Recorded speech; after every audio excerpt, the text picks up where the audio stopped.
Session detail है, इसके अंदर हमने ये किया हुआ है, ठीक है। दोनों के अंदर यानी कि सेशन डिटेल हमने यहाँ पे दी, बस सिंपल सामने इसको रखा हुआ है ताकि आसानी के लिए, ठीक है। तो ये देखें असाइनमेंट वगैरह फर्स्ट थर्ड ये तमाम चीज़ें जो है ना इसके अंदर हमने सिंपल सा डेटा इनपुट किया है, ठीक है। तो अब हम इसको जो है ना चला के देखते हैं।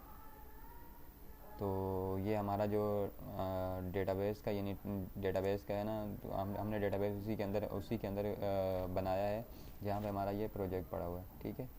तो ये इस तरह हम इसको चला के देखते हैं कि ये कैसे चलता है, अब आपको पता चलेगा। ये रन पे क्लिक करें, ठीक है।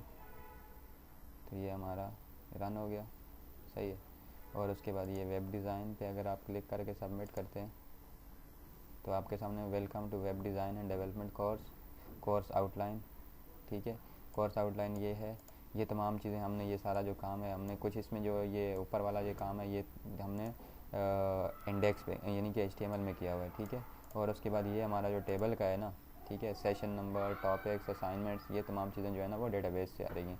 अब इसमें हम अगर सेशन में कुछ भी यहाँ पे कुछ चेंजेस वगैरह करेंगे वहाँ पे डेटाबेस में तो यहाँ पे भी आएगी, ठीक है। और उसके बाद टॉपिक्स में असाइनमेंट वगैरह में कुछ भी करेंगे तो यहाँ पे भी आएगी। इसी तरह जो है हम अगर जावा को सेलेक्ट करते हैं, वेलकम टू जावा कोर्स आ जाएगा, कोर्स आउटलाइन आपकी ये है, सेशन नंबर, टॉपिक्स, असाइनमेंट।